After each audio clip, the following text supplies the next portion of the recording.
What is going on, Chip? Boom. That's what I'm saying. Boom. That's what I'm talking about. That's what I'm talking about. Give it a boom. SEC Ripple XRP. Boom. There you go. Motion for summary judgment. What about it, Jeff? Huge. What about it? What about it anyway? We're going to have some again. fun Ready? tonight. Ready? Ripple XRP. Boom. Summary. Everybody has a boom in their thumbnails. Motion, like boom, boom, right? boom, Motion boom, boom, for boom, summary judgment. Boom. Boom. Here we go. Ready? Do those booms work? They do. Let's find out. Let's go. Don't get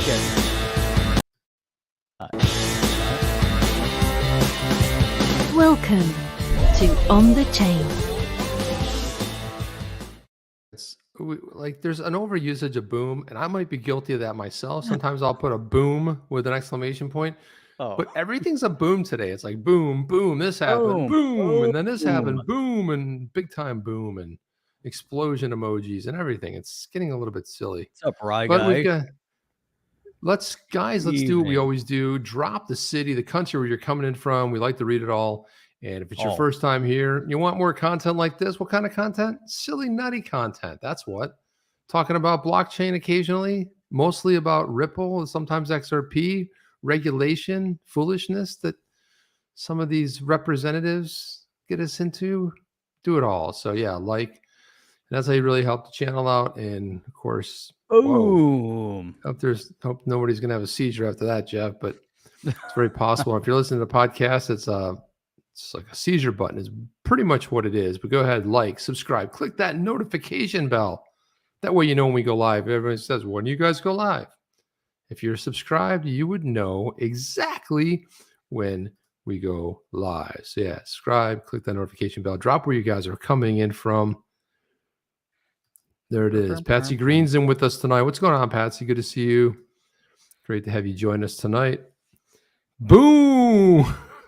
Boom. All the way from Chicago. Speaking of Chicago, I was in Chicago this time last year, and I'll be in Chicago again soon. Chi-town. Yeah, I'll be in Chicago soon too. Love my Chi-town. Special to pizza, Jeff. Best pizza around. New York talks about their pizza. There's nothing like a good pie in Chi-town. Am I right? No way. Nope. Georgia, am I right? Tell me I'm right. Nope. Nobody likes deep dish pizza. Come on. Thin crust. Got Steven. Thin crust. The crunchier, the better. I like thin too, Jeff. But I mean, when in Rome, you got to go for it. And there's some amazing. Look at this, Charles in charge, right there. So let's go ahead. I thought we should start off a little bit on a light note. I don't know, Sir John in here. I thought Sir John would be in here by now. He'll probably come waltzing in right around 5 minutes. Sir John is here. He was in here earlier. Was he? Because sometimes he waltzes in 5 minutes. You know, the last 5 minutes and all that. There he is. Okay, Sir John is here in the first 5 minutes. So let's go. Where are we going to dive in? We're going to dive straight into a video. Let's go to a video here. I want to throw this up here. Nice. Yeah. So this right here happened today. XRP from Michigan. It happened at Mainnet today.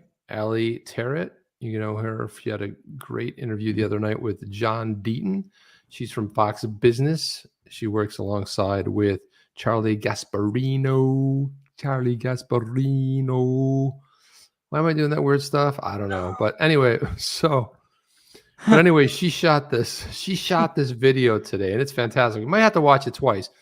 But let me just set the stage for you, okay? It's at Mainnet. Apparently, there's like one of these tents where they have a dunking booth.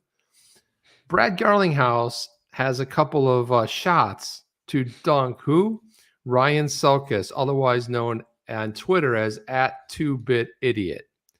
Sometimes the Twitter name is spot on. 2-Bit Idiot. The same 2-Bit Idiot that blocked every person who had the word XRP in their timeline and their bio. Somebody wrote an app and you were able to execute it and it blocked everybody for you. Meanwhile, most of the people are blocked. You're probably blocked. If you go look at 2-Bit Idiot, you're probably blocked too. But that's setting the stage. Let's watch the video. And big shout out to Eleanor Terret for taking this for us. This is breaking and it happened about an hour ago. Ready, guys? Let's watch this. Here we go. Okay, so here's the first one. He winds up and a big miss. You got Garlinghouse in the gray shirt, and he Oh, Someone starts yelling, "Come on, Scott." I don't know who they think that is, but it's Brad Garlinghouse. Like, come on. Did you hear that? come on, Scott. I heard that. Come on, Scott. Come on, Scott. Come on, Scott. Come on, Scott. Let's go, Scott. Is that like Garlinghouse's nickname? Scott? Scotty, Scott. He didn't turn around, so I don't think anybody's, come on, Scott. Come on, Scott. Come on, Scott. There he winds up. Maybe that's Scott. Takes number 2. He misses number 2, so he makes a mad dash and dunks 2-bit idiot in the tank. And he gets congrats from all around. Oh my God. Who'd they put up there? Schwartz? Nope. Selkis said, I knew. What did Selkis say? I knew you were going to do something like that. You know what? I knew something like this was going to happen. Then he gives him a high five over the fence. That's funny. And Garlinghouse comes off looking like a hero. Let's just watch it one more time. Isn't this fantastic? That's great. That's one more time. Oh, no. He missed. Come on, Scott. Let's go. Come on, Scott. You can do it, Scott. Come on, Scott. Runs up and boom, dunks 2-bit idiot in the tank. And who's laughing at the end? This is fantastic. Good stuff.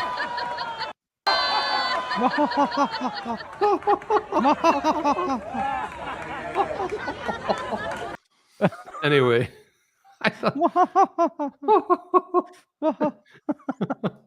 it's fantastic. Ooh. All right.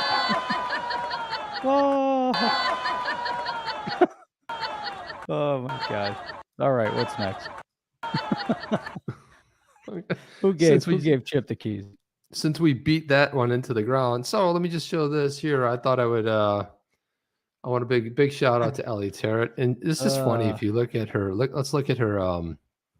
Let's look at her. What the heck is this? Yeah, it's this one here. Here we go. Do you guys see that? Let's see. Here we go. Nope. There it is, right there. So there's the video. She tweeted out. She put scoop Garlinghouse dunk 2-bit idiot.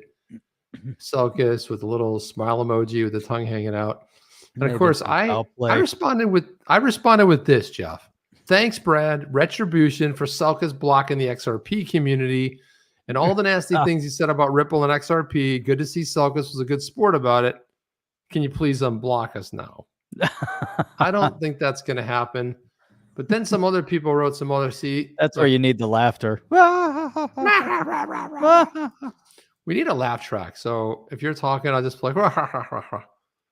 Can we get a laugh track? I think we're going to put some laugh tracks in there just so we can have something. But there it is right there. Awesome. Check, guys. I bet you everyone's blocked. So I know Junga was going on about it the other night saying he was blocked as well.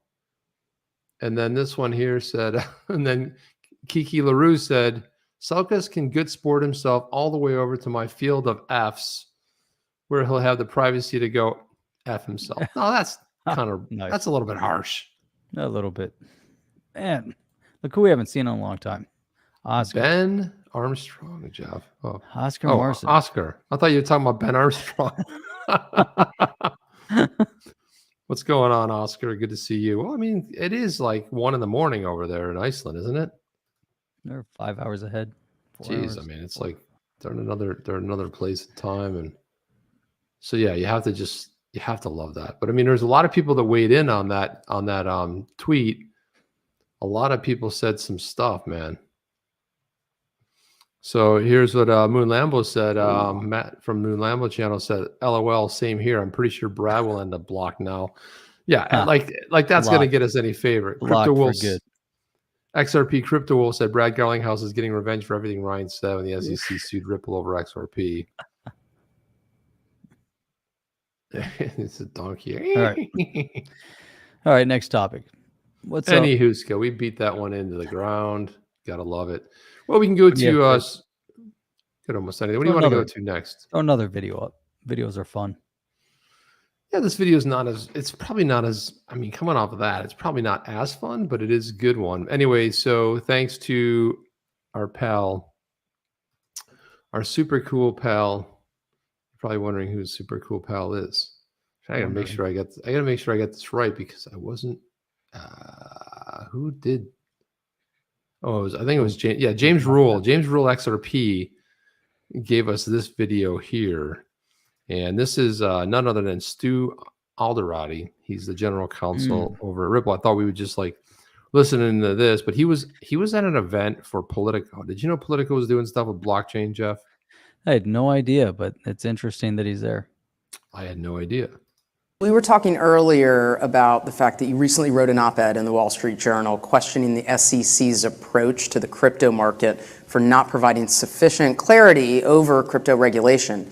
Can you elaborate on that a bit and explain why you believe the current crypto regulatory approach actually does more harm than good? Yeah. So that since December of 2020, and that's an important day because the SEC filed a lawsuit against Ripple in December 2020.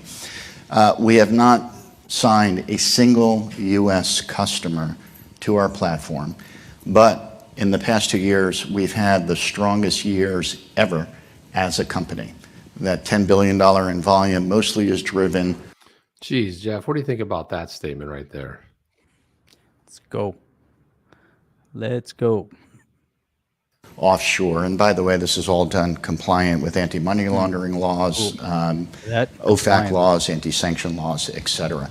Why is that? Why haven't we signed a single U.S. customer in the past 2 years? Because of regulatory uncertainty and really regulatory hostility. So the piece that I wrote in the Wall Street right there.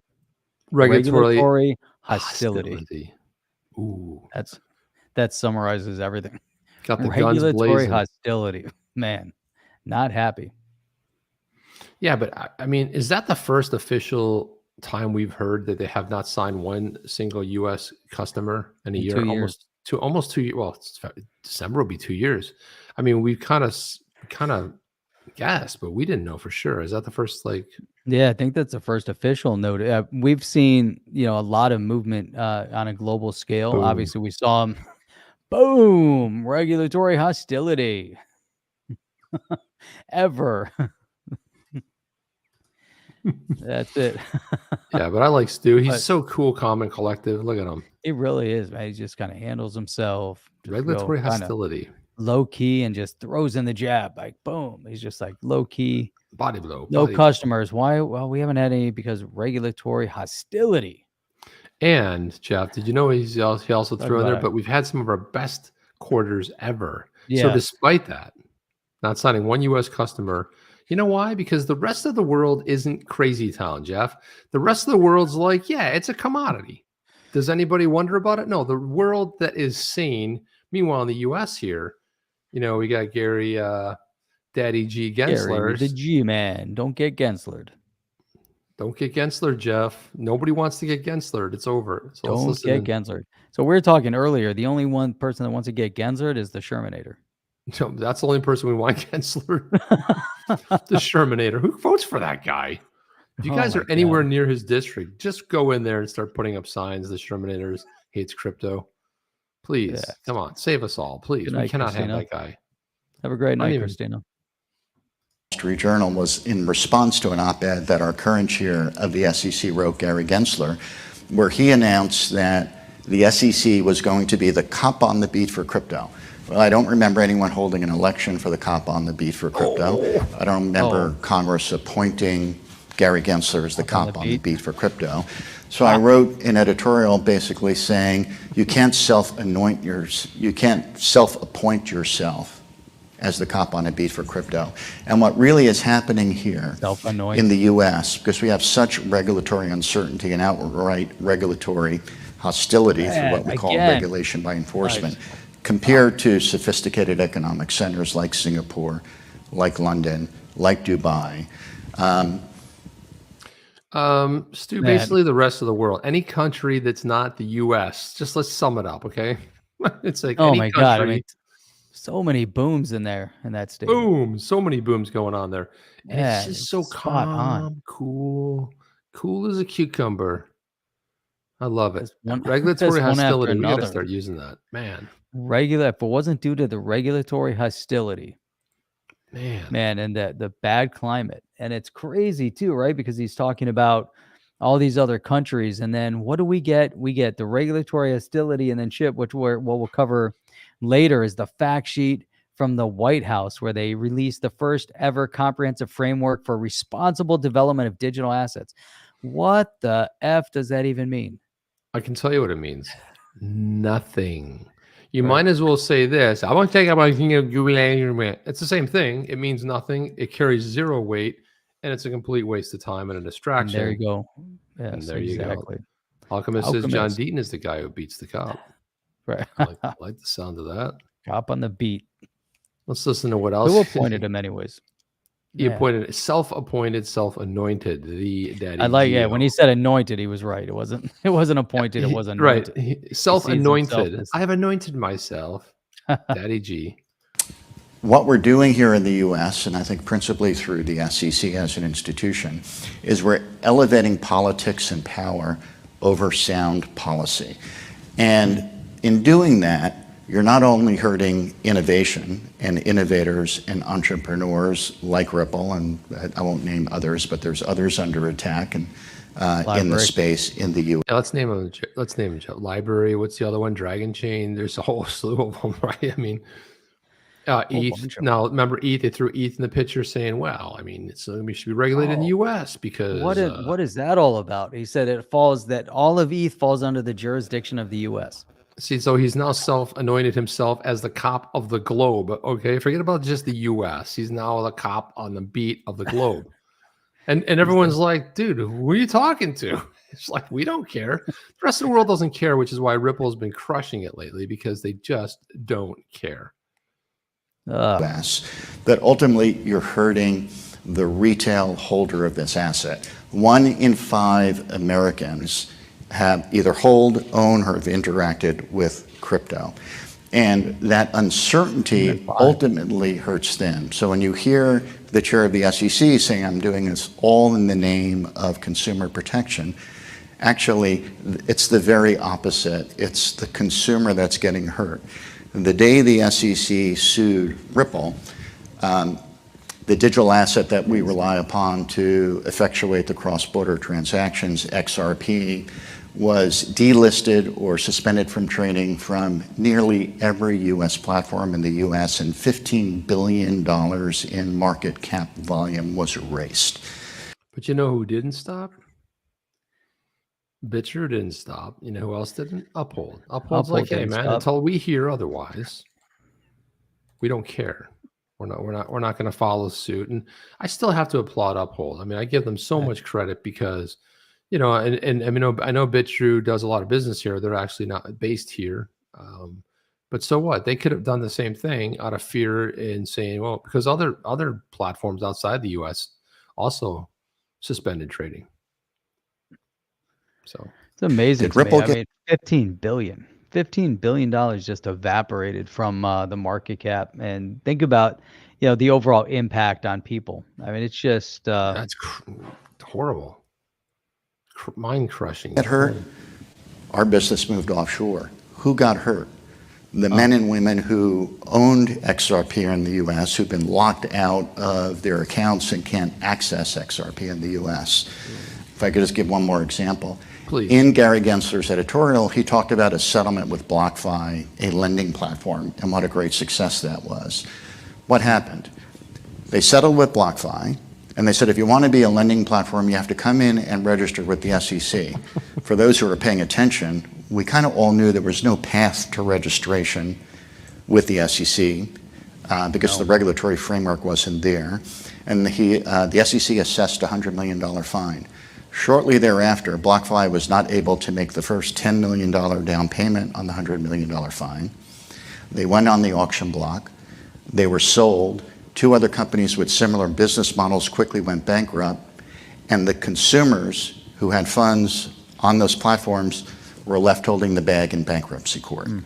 That does, at the end, so that was the response in the Wall Street Journal to what Gary Gensler, basically calling him out, saying, stop invoking consumer protection. Stop invoking integrity of the markets. You're hurting the consumer. Regulatory uncertainty creates havoc in the marketplace. What we need is clarity. Why isn't Stu Alderoty? Dude, yeah, they got big time Gensler, but why isn't Stu Alderoty? This guy talks to such a matter of fact, eloquently, perfect, and with just a sharp tongue like a dagger, just dicing and slicing the Gensler to pieces, but in a brilliant way. He's a brilliant mind, and I just love the fact. I've always seen bits and pieces of interviews, but this is just phenomenal. This is just open it up here. This is beautiful.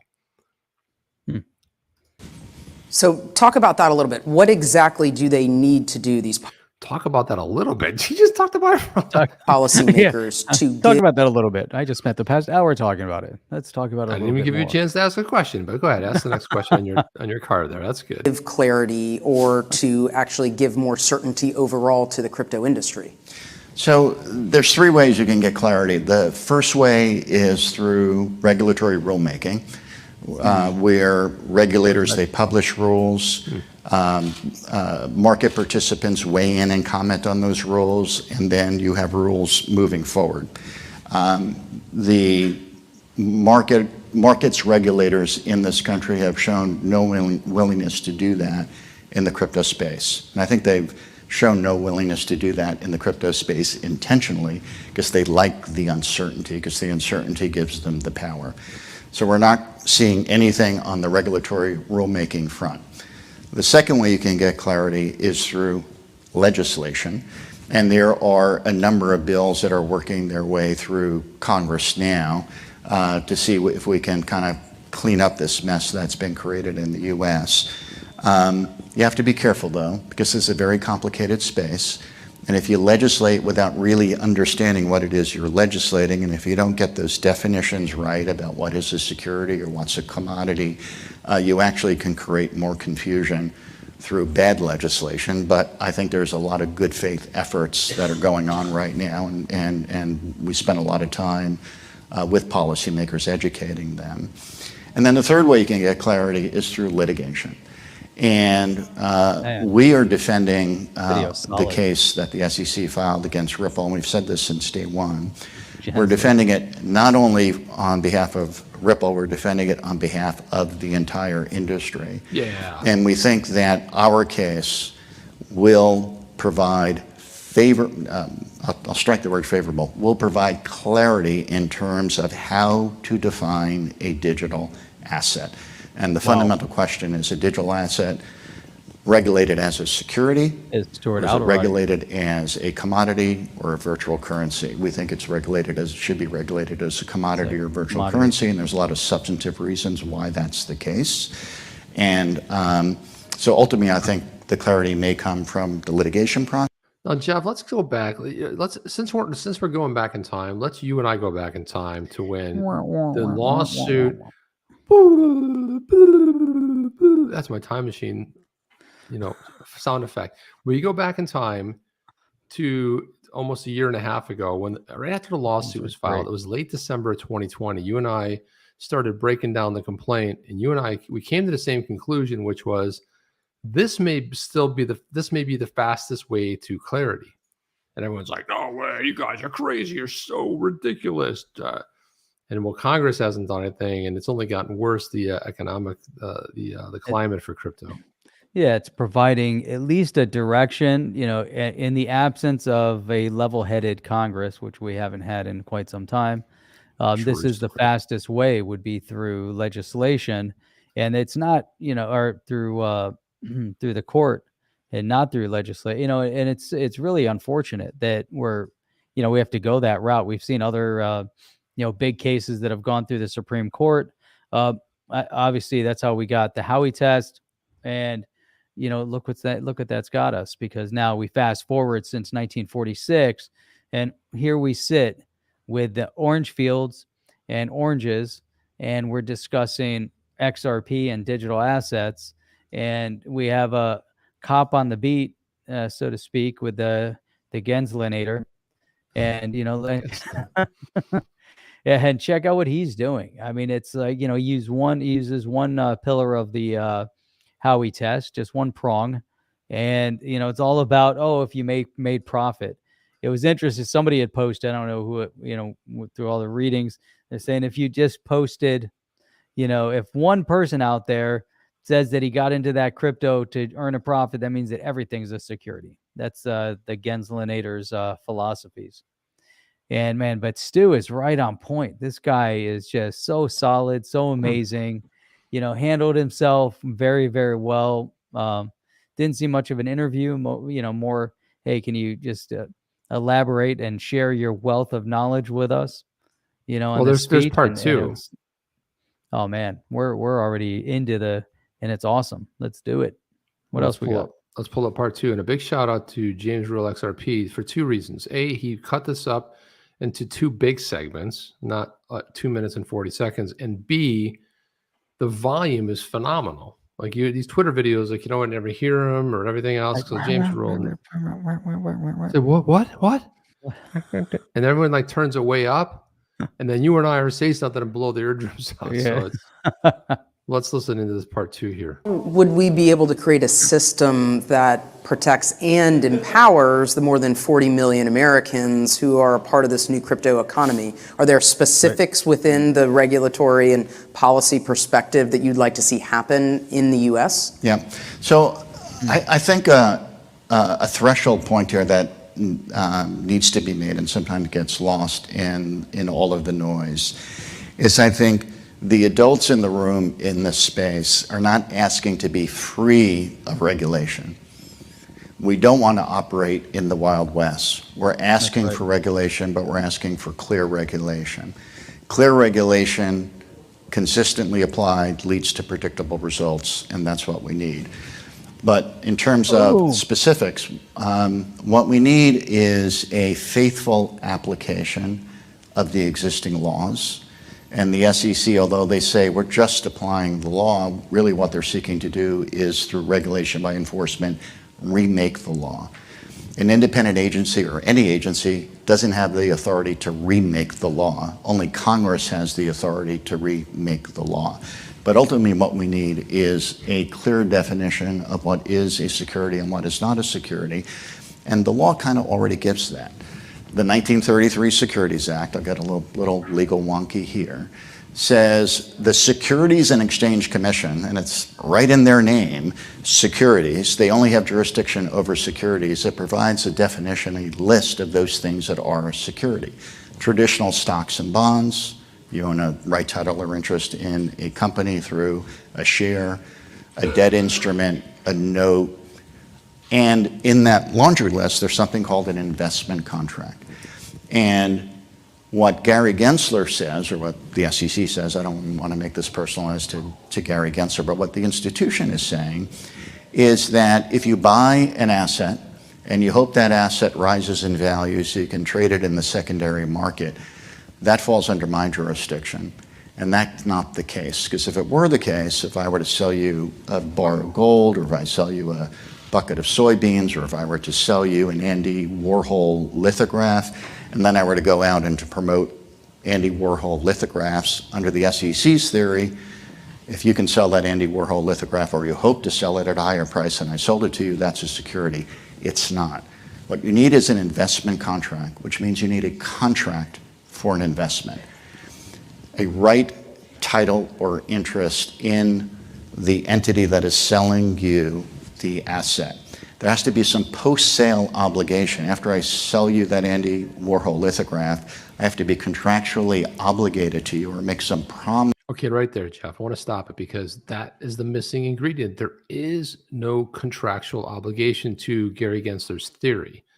He talks about this investment contract. Okay, well, produce the contracts. Where did Ripple say at any given point that they have a fiduciary to the end user who's on that contract? Good luck. And it's that's also in the and yeah, you got Gensler. The whole thing got Gensler is underneath there. But that's exactly it. I do think I read that was that also in the Ripple filing? I don't know, summary judgment filing.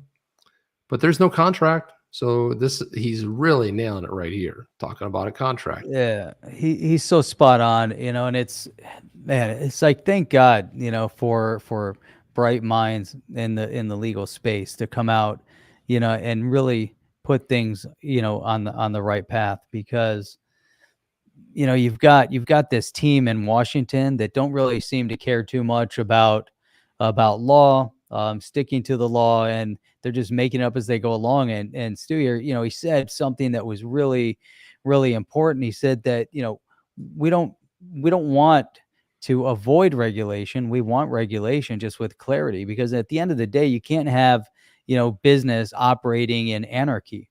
You know, nobody's looking for anarchy.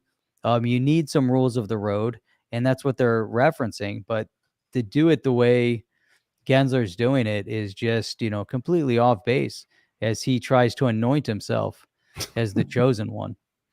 He's chosen by one himself, and that's it. By himself. Let's listen. There's a little bit of wrap up here, but this is right at the end here. To you that I'm going to do something on your behalf. A little bit. Obligation after I selling you the asset.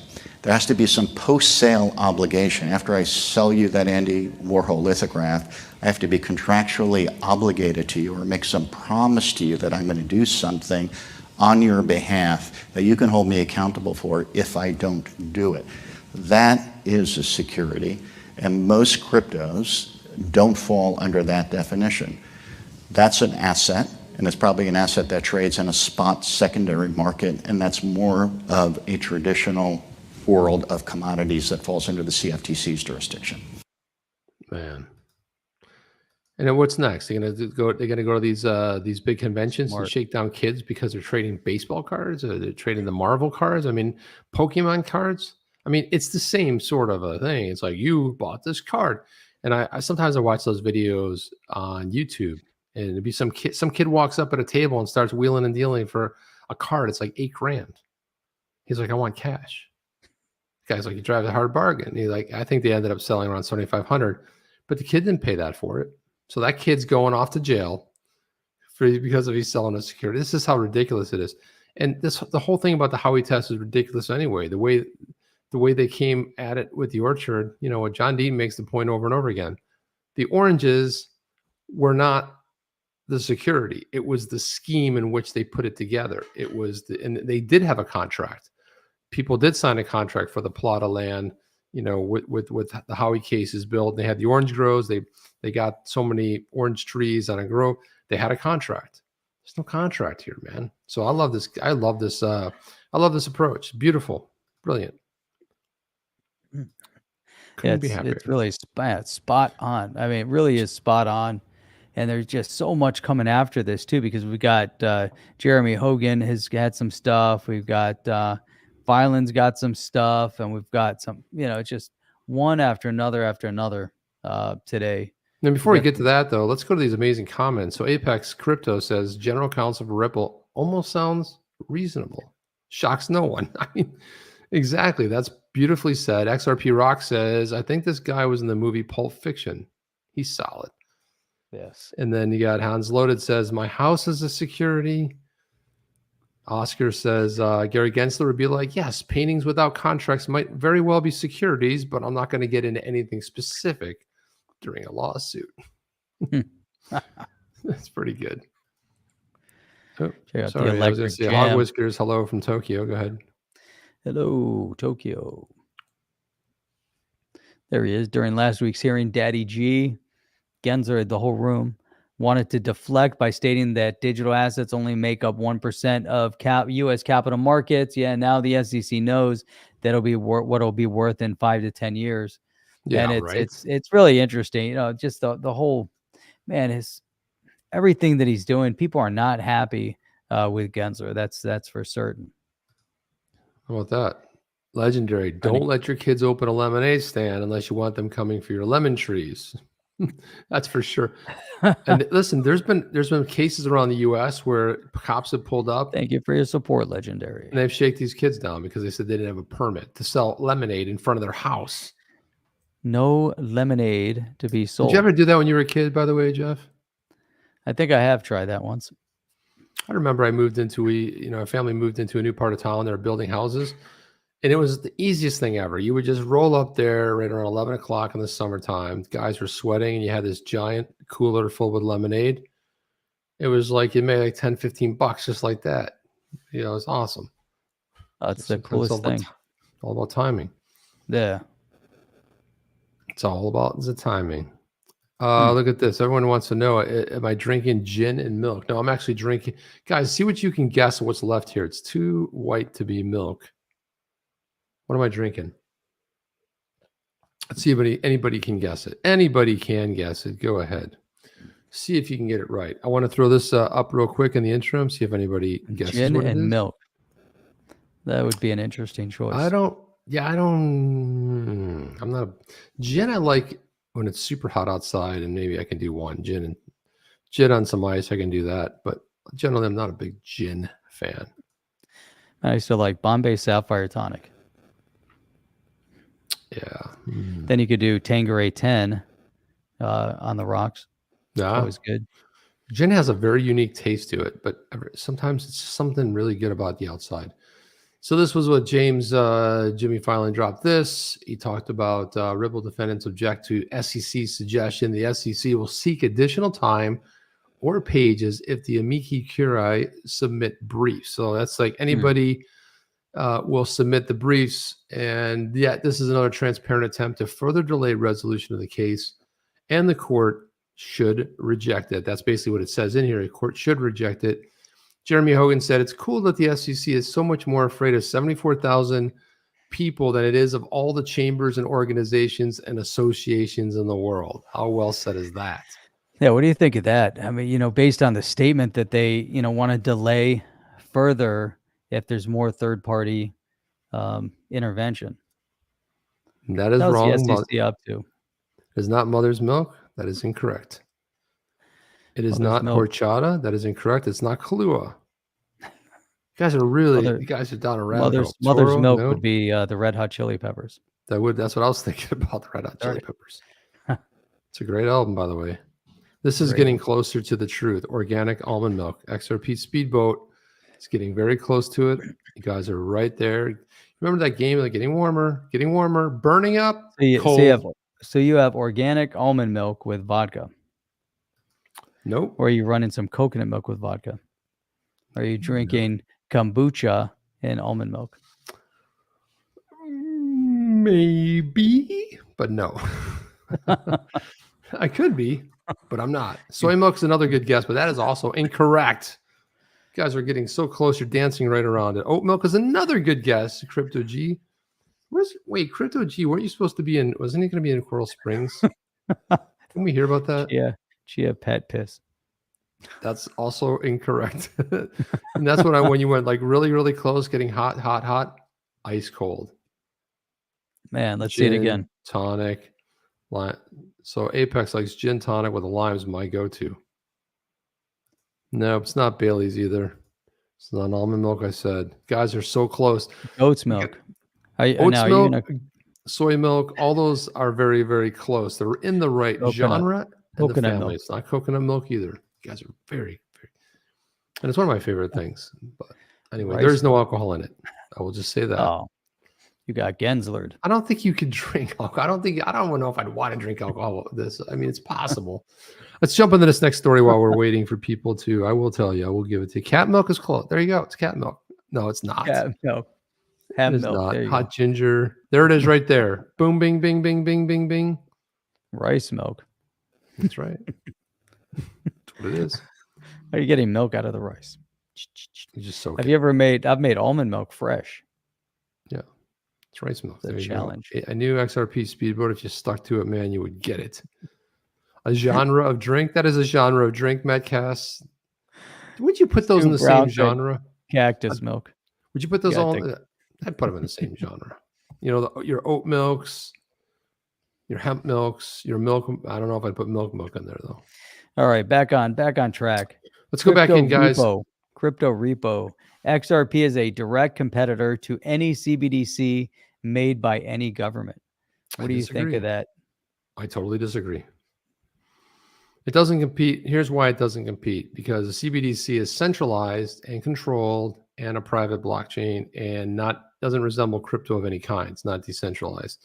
So I think and I don't think it could really compete against XRP or anything else. It's my personal opinion, but it's a threat to now you might be on the right track if you said, like, when you got the G word in there, my NEG, it is a threat to that and potential central banks, but I don't think a CBDC.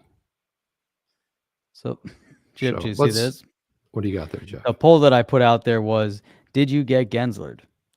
51% said no, and 48% said yes. We all got So Gensler. 50-50. So that means only that.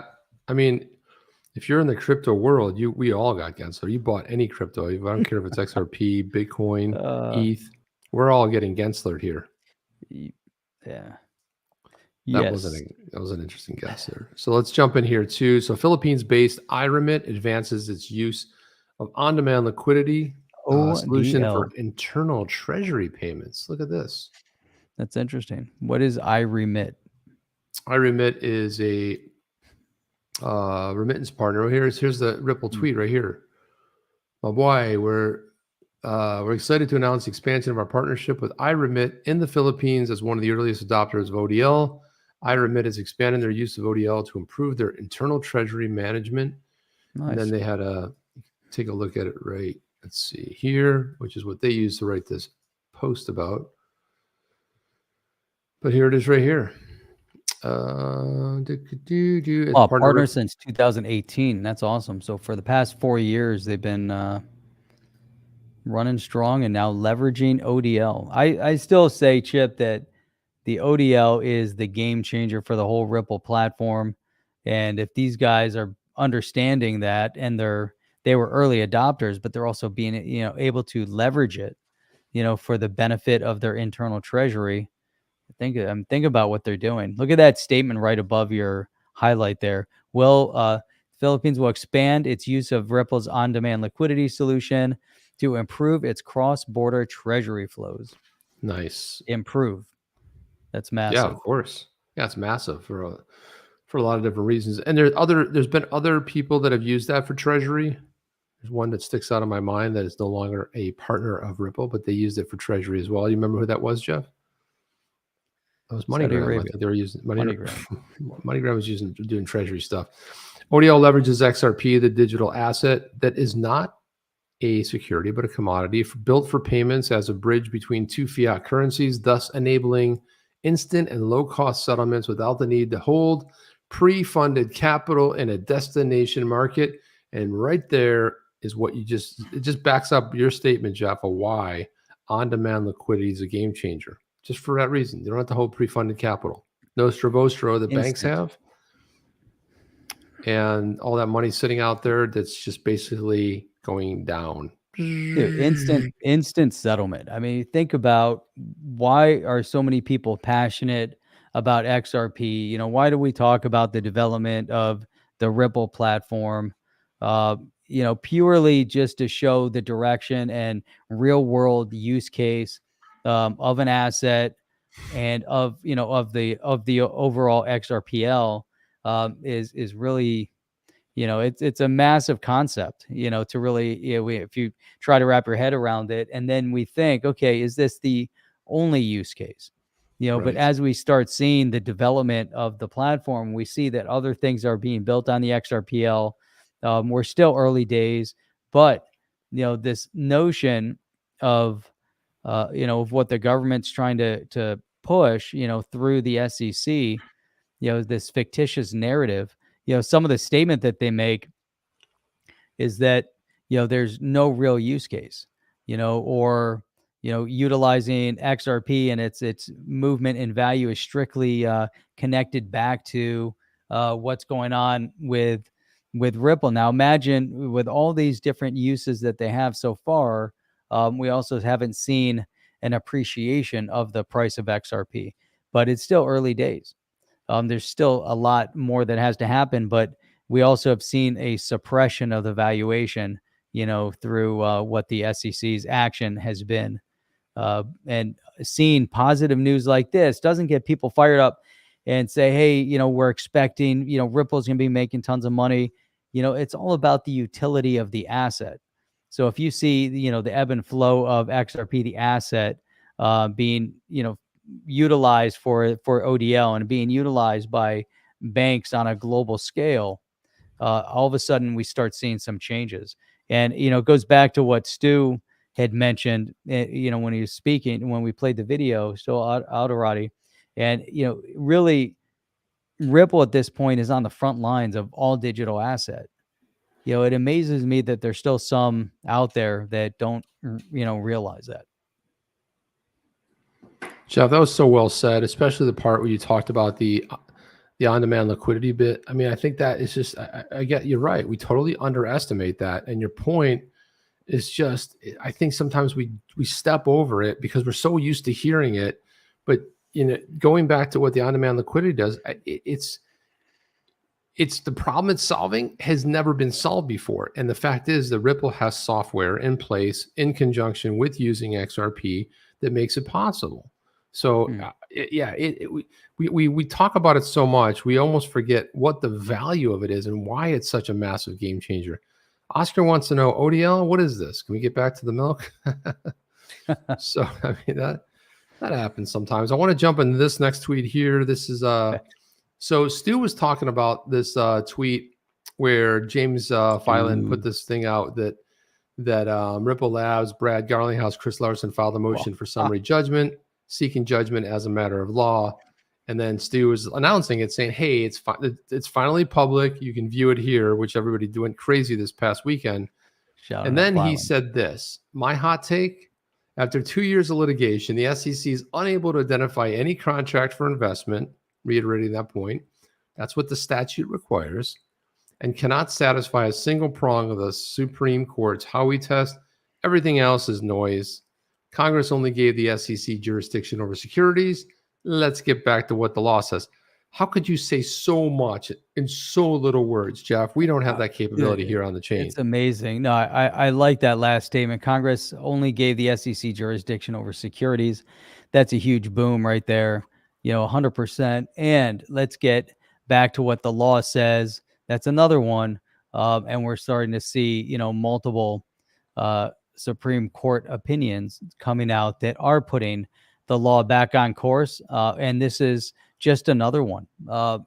Amazing. It really is amazing. Two years, Chip. I mean, I can't believe that we're 2 years into this. And, and it seems like the SEC is still talking their nonsense. They delays and all their tactic. And, here, based on what Stu's saying, man, that's so point on. Look at that. Can you imagine? Unable. Can you imagine if Stu Alderoty wrote the summary judgment instead of being all those pages?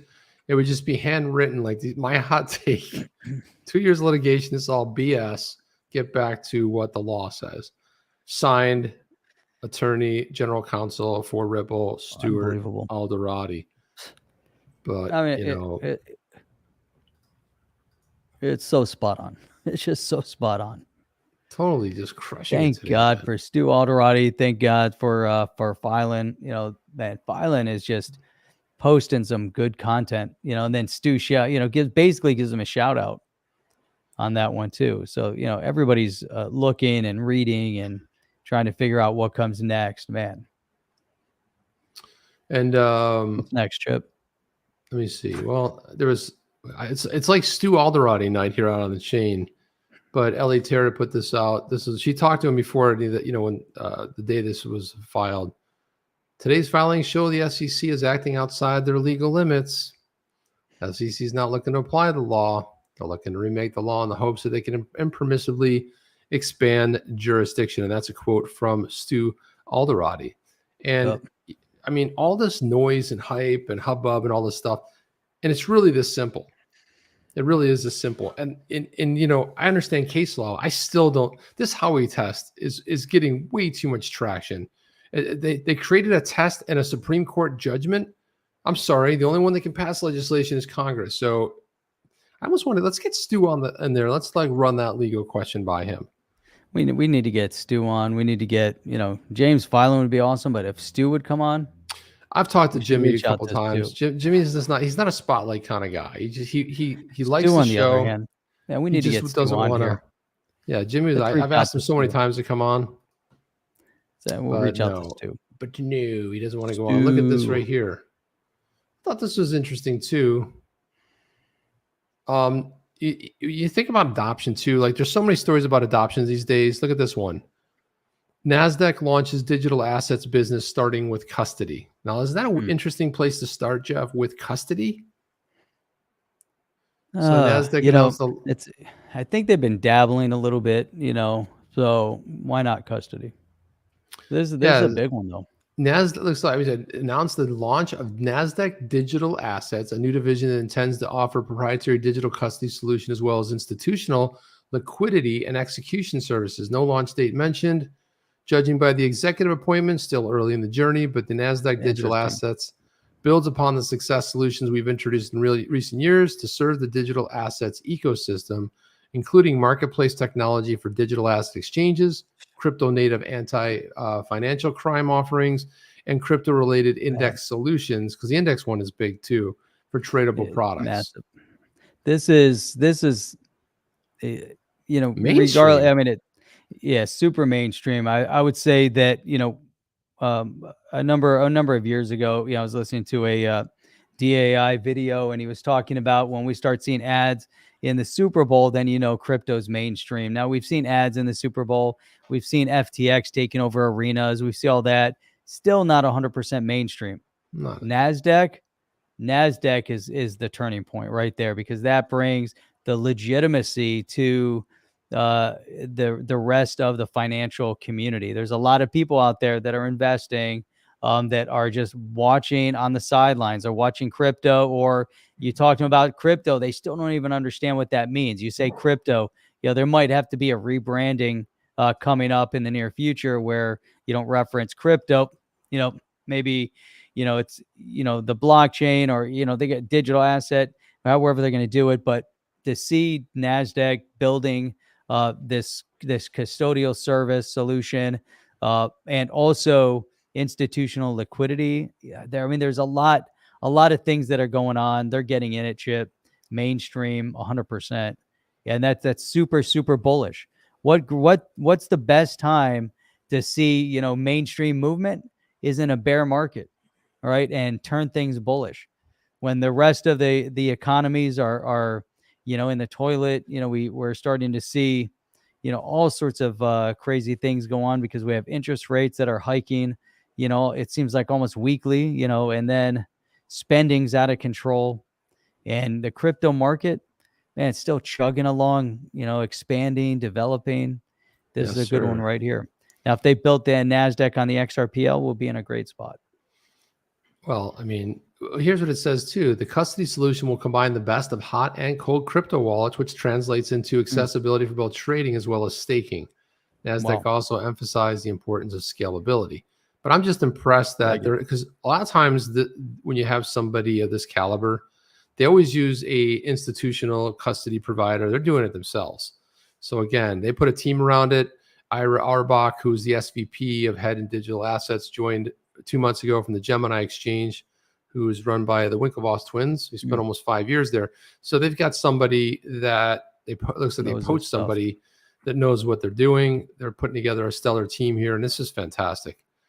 He was also with Palantir Technology. So this is somebody who's very, very sharp. It's a big guy. Could you imagine what that conversation is like? Oh, we want you to come in, head up this thing for this little group called the Nasdaq. I wonder what kind of numbers were on that offer. It's incredible, man. And then I wanted to, since we started off with Brad Garlinghouse, we probably should put something in here. But this was based on Stu's hot take. Brad Garlinghouse weighed in and said, today's filings make it clear the SEC isn't interested in applying the law. They want to remake it all in a permissible effort to expand our jurisdiction beyond the authority granted to them by Congress, which is basically just kind of a Stu sort of a quip there. But look, man, who's going to be on the right side of history? I think I know who it's going to be, Jeff. Dude, that Brad Garlinghouse statement again, coming. So here you have kind of the 1-2 punch. You've got Stu, you've got Garlinghouse, and then you've got people within the community. You got Deaton, you've got Eleanor Terret, you've got Filan, you've got Hogan, you've got all the different YouTube channels out there. Ours truly as well. Slowest growing channel. Slowest growing channel in the crypto sphere, in the crypto space. But man, it's solid. Big names, big players, and the SEC, Gensler is on the 100% on the wrong side of history, and that's got to change. It's going to change here in a very short few months, and we're going to see him in the dust heap of history. Exactly. It's just, I hate to keep harping on this, but there's so much Stu Alderoty tonight. But Stu said Gensler said it's a security if the investing public is anticipating profits based on the efforts of a common enterprise. Court's already rejected that because it collapses two separate Howey prongs into one. We do not interpret the Howey test to be so easily satisfied. This is not the law, period. And full stop. Hard stop. As it would say over in the UK, full stop. I was like, what are we stopping for? What's going on? It just started. Dude, that's massive. Here again, coming from an attorney, and Gary Gensler, not an attorney. And, we can all, the non-attorneys out here, we can all discuss and talk through it. Here's a guy, Gary Gensler, that has focused on his one tenet of the Howey test and claims that because of that, it's 100% of security. Because of that, all the other digital assets are securities, and he's confusing and mixing and confusing the general public. And from an attorney, Stu, point blank, that was a, great statement. And Gary, it's not the law. And Stu is stepping in to try to protect everybody from getting Genslered. Absolutely. And one last thing, what's starting to get turned out there when Cointelegraph runs a story like this, which is really, I find it very odd because if you know Cointelegraph, they write a lot of the Bitcoin, Ethereum articles. They listen to this headline. Ethereum may now be more vulnerable to censorship, blockchain analysts says. So Ethereum validator is now required to stake 32 ETH. Ethereum could become more centralized and susceptible to censorship from governments. Whoa. Interesting, huh? Which goes back to this whole White House thing. What's up with this White House executive order and the comprehensive framework? Don't waste your time on it. It means nothing. For digital assets, and they're trying to they're trying to centralize digital assets.